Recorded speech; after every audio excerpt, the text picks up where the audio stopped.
welcome to the Shelf Life. It's me, Paul. And today we're going to take a closer look at the new Air Jordan 13 Retro True Red.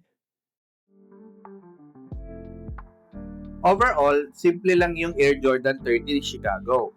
Hindi siya flashy pero balanced yung design. Classic Bulls colors, malinis yung shape. Habang tinitignan mo, lalo mo siyang ma-appreciate.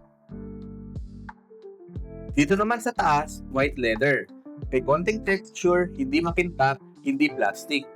Simple lang tignan, pero malinis. Dito naman sa ankle, yung trademark na hologram. Pag gumalaw ka, nagbabago din yung itsura. Maliit na detail, pero iconic. Ang Jordan 13 ay dinesign hango sa isang black cat or panther. At ang hologram na ito ang nag-represent ng Eye of the Panther. Punta naman tayo sa gilid, red suede. Pag tinamaan ng ilaw, buha yung kulay. Mas vibrant siya kumpara sa 2017 release.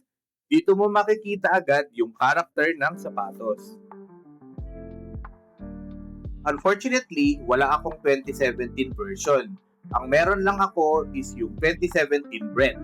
Hindi ko alam kung fair comparison pero dito pa lang kita na ang difference sa color. Yung red ni 2017 is dull and faded, while yung 2026 naman ay very vibrant.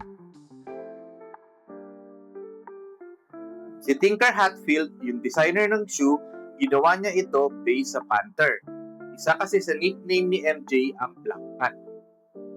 Makikita mo agad parang paa ng Panther. Hindi siya flat, hinati ito into pads. Maiba naman tayo. Puno ng history ang Jordan 13. Ito ang last regular season shoe that MJ wore. Tinatawag din itong the last dance shoe. Puno ng drama ang 97 to 98 season. Despite this, nagtala pa rin ang Bulls ng 62-20 record. Hindi man ito nakakuha ng same hype ng 11 and 12, pero solid pa rin to. Sayang lang kasi hindi ito ang pinaka-last shoe na sinuot ni MJ. Yun ay nagbilong sa Air Jordan 14 or yung tinatawag na The Last Shot. Let's tackle it sa mga susunod na episodes.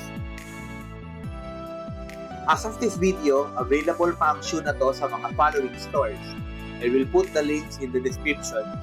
They are not sponsors of this video.